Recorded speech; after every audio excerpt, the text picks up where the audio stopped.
Hello guys, how are you? I'm Hardeep Singh. Welcome back to your own YouTube channel. IELTS updates and recent exams. For more updates related to recent IELTS exam writing test topics, listening, reading, practice test, and speaking, you got guesswork. Please guys participate in everyday listening and reading practice test to achieve your desired band score in your actual IELTS exam. Please hit the like and subscribe button. Press the bell icon for the upcoming notifications. Don't forget like, subscribe and share my YouTube channel and my Facebook page, IELTS updates and recent exams. Part 1. First, you have some time to look at questions 1 to 4.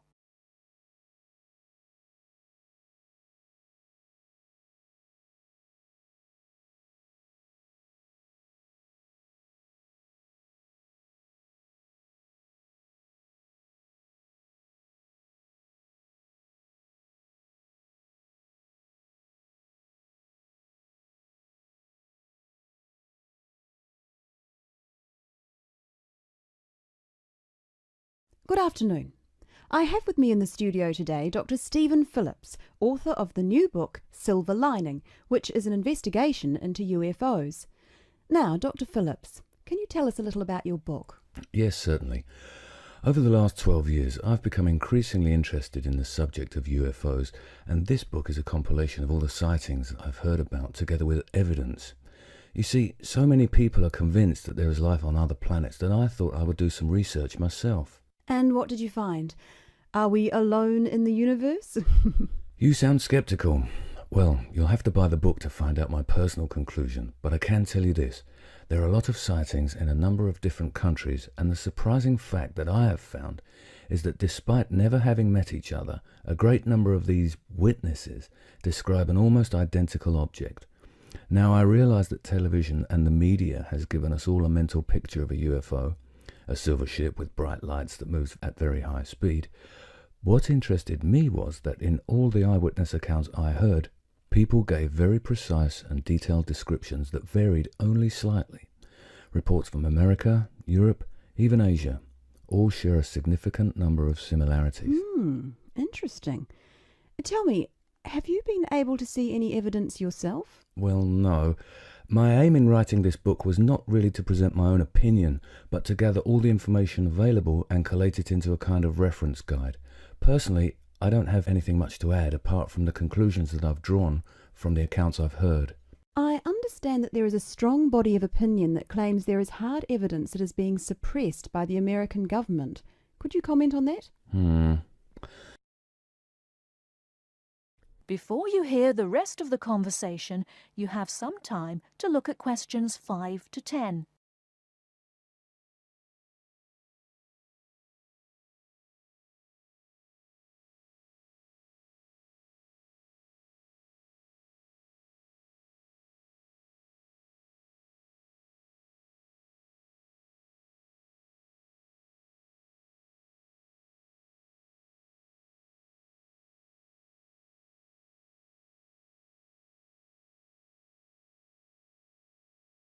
Personally, I don't have anything much to add apart from the conclusions that I've drawn from the accounts I've heard.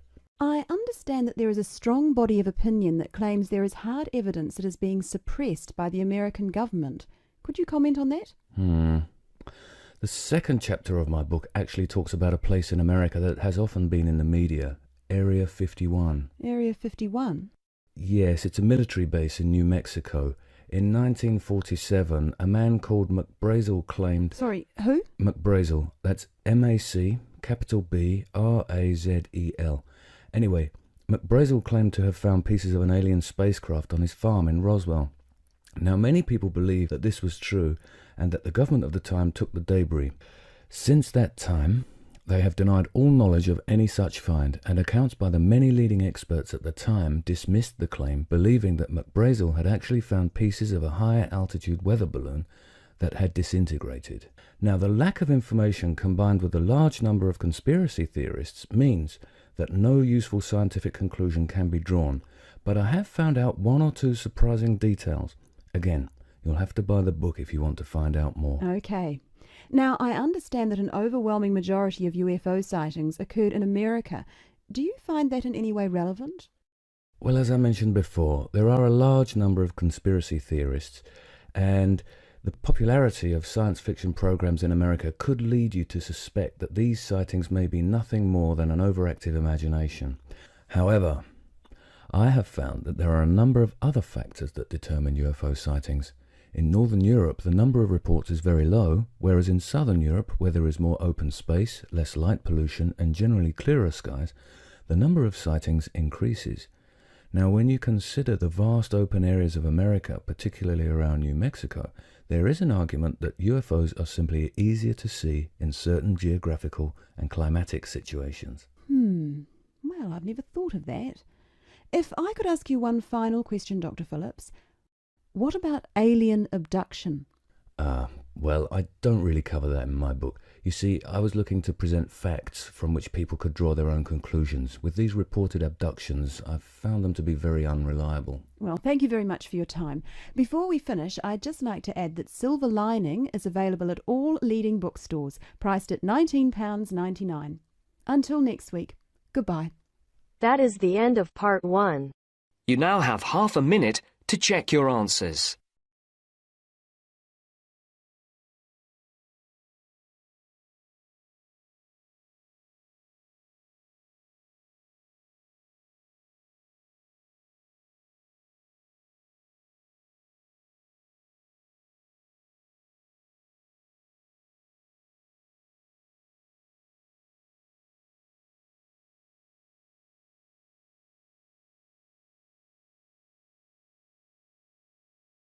Now turns to part 2.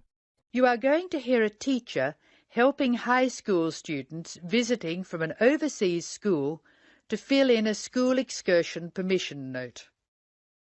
First, you have some time to look at questions 11 to 17.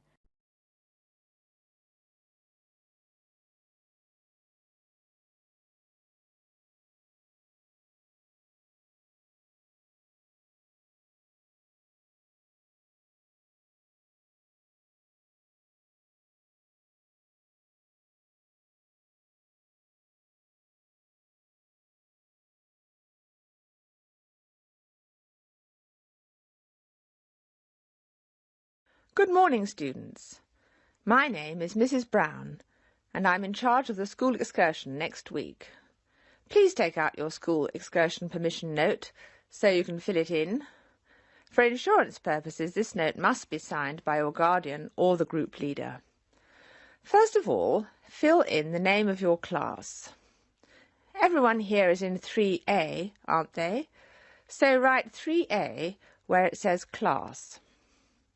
We're going to the Blue Mountains, which is great. So this is the school excursion to the Blue Mountains. The day we leave is Monday. That's Monday, June 10. We are travelling by bus all the way, so we don't have to worry about changing trains or anything like that. The bus will leave from the front gate at 8 a.m. I know we usually use the side gate, but because of the roadworks we will be using the front gate when we leave. However, when we return, the roadwork will be complete, so we'll use the side gate. We expect to be back at 6 p.m. It's going to be a lovely day. Your teachers will give you tasks to do when we arrive. We'll provide fruit and fruit juice on the bus, but you must bring your own lunch. While we're on the excursion, we'll be moving around a lot in some fairly rough country. Be very careful to wear strong shoes. It's very important that you look after your feet very well. Now, does anyone have any questions they want to ask?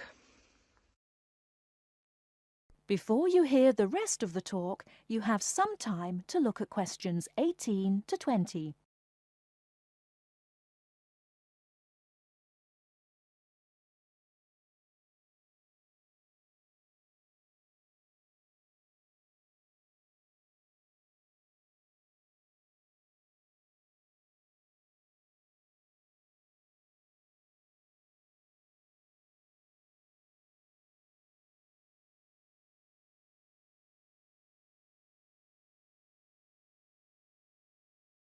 No questions?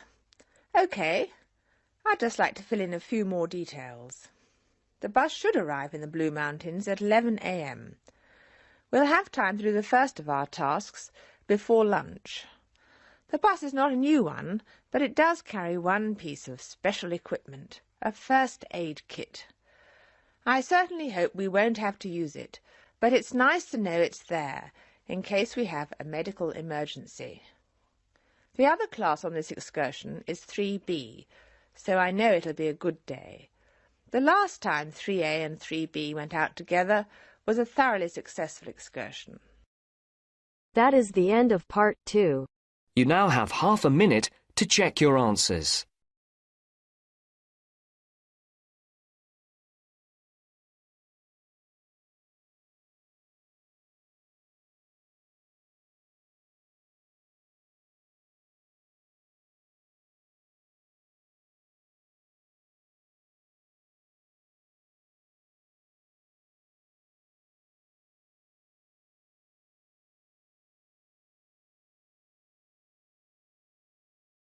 Now turns to part 3.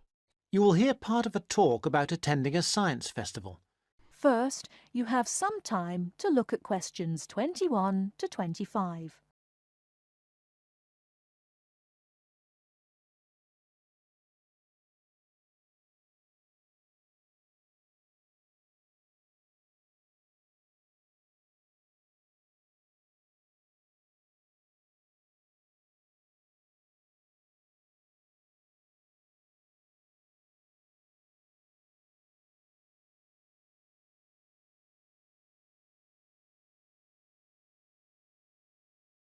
Now, I think nearly all of you have received confirmation of your school placements for next term, and as part of your activities, we will be asking you to take responsibility for promoting a school visit to the Norchester Science Festival.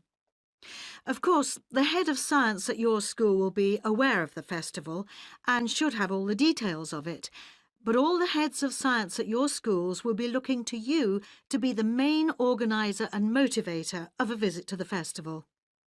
They'll give you the documents you need. We hope that you will motivate pupils at your schools to take an interest in the festival. It runs for 3 days. There are day tickets and special 3-day tickets, and schools have the extra option of a 2-day ticket. We hope you will encourage your pupils to visit it on 1 or 2 days. But most important of all, we hope you will use the festival to generate a lively interest in science that will last all year round and provide the school with a lasting benefit. This will, with luck, lead to improved examination results in science subjects. And let's not forget, we hope your pupils will have a lot of fun too. Needless to say, your performance in achieving these aims will count towards your final exam grade at the end of the year. Now, let me just say a few words on why a science festival. Science is part of our everyday world in a way that is different now from before. Of course, we're used to having the benefit of scientific inventions. We are used to the aeroplane, the motor car, the space rocket, and so on. But now we live in a truly scientific age, which means one where inventions and improvements are matters of routine rather than occasional and unusual events. We have become a really scientific society. Yet we find that we are failing to interest and enthuse the young in this. Fewer young people are choosing to study science at school after the age of 16, and even fewer at university. As a result, we have fewer teachers coming into schools to teach science. And many science teachers are not teaching their specialism. For example, I know of several cases where maths is being taught by biologists and chemistry is being taught by physicists. We urgently need another 3,000 science teachers in England at least. That's why we look to you, the science teachers who are starting off your careers, to inject enthusiasm and wonder into the study of science, and we hope the Norchester Festival will help you to do this. Before you hear the rest of the talk, you have some time to look at questions 26 to 30.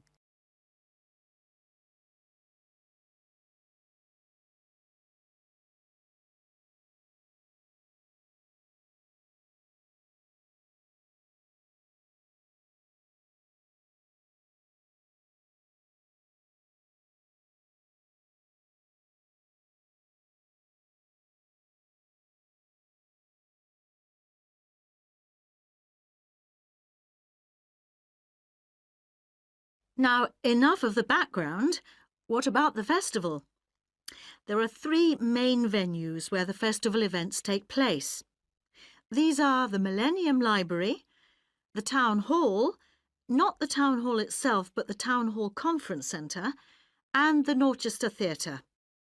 Now, when you are planning your visits, remember that many of the activities for younger pupils will be at the Millennium Library, and the secondary school pupils may find more to interest them in the Conference Centre. Now, just so that you have some immediate information, I'd like to mention a few of the events that are taking place this year. One event of special interest to people living in this area is called Waterworld. This is a clay model of the southeast of England, and the presenters show you the effects of rising sea levels as a result of climate change. They ask the audience to select the rise in sea level, for example, 20 or 40 or 60 centimetres, and the model shows the places that would be flooded as a result. Watch out for your town. Does it sink or does it swim? Transport 2050 is about transport options for our towns in the future. A number of experts will introduce the topic, and then everyone at the event will have a chance to speak and give their views. Science in a Suitcase is a comedy act by 2 scientists who do crazy experiments and sing songs and play the clown to large audiences every afternoon. I'm particularly looking forward to that one, which should be entertaining. Ropes and Hangings is an interactive event which will be of interest to young people, in which, after experimenting with ropes and bricks, they build a real suspension bridge. That kind of hands-on activity is always really popular. And, appealing to a different audience, there is Paper and Time, in which some experts will be showing us the techniques they use for the conservation of ancient books and manuscripts. This will obviously not be for everybody, but it should be interesting just to see how they do it. Now, let's move on to tickets and transport to the festival. That is the end of part 3. You now have half a minute to check your answers.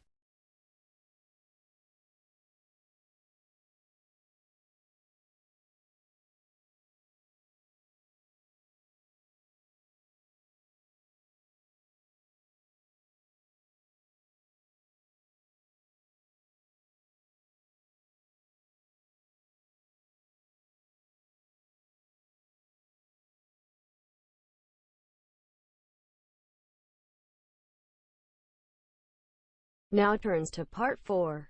You will hear a talk about chocolate.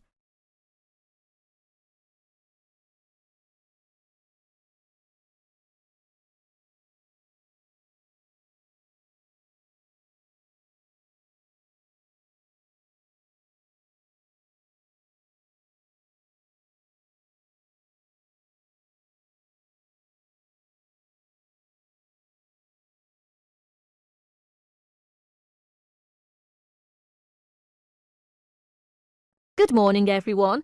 Today my talk is going to be about chocolate. I'm going to talk a little bit about the history of chocolate, but first I'm going to tell you a story about Julia Proctor. She eats her favourite food. She feels guilty.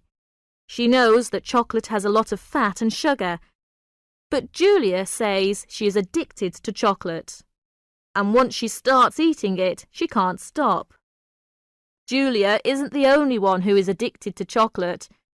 It is a favourite food for people all over the world, and in a survey of 16 different countries, people preferred chocolate to ice cream, cakes and cookies. In the United States, chocolate is a $10 billion industry. For Valentine's Day, for example, people spend over $400 million on chocolate. The idea of eating chocolate didn't begin until the 19th century. Before that, people drank chocolate.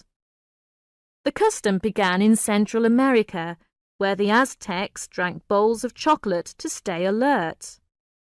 When the liquid chocolate was brought to Spain in the 1500s, People thought it was medicine because it tasted bitter like other medicines. In fact, the people who made chocolate into drinks were either druggists or doctors. Then people discovered that mixing chocolate with sugar made a wonderful drink. King Ferdinand of Spain loved this drink so much that he put out an order. Anyone who talked about chocolate outside the court would be killed. So, for about 100 years, chocolate was a secret in Spain. But finally, people found out about chocolate and it became a popular drink throughout Europe. In the 1800s, a British chocolate maker discovered a way to make chocolate smooth and velvety. Then the Swiss added milk to the chocolate. Today, most Americans prefer milk chocolate, while most Europeans prefer dark chocolate.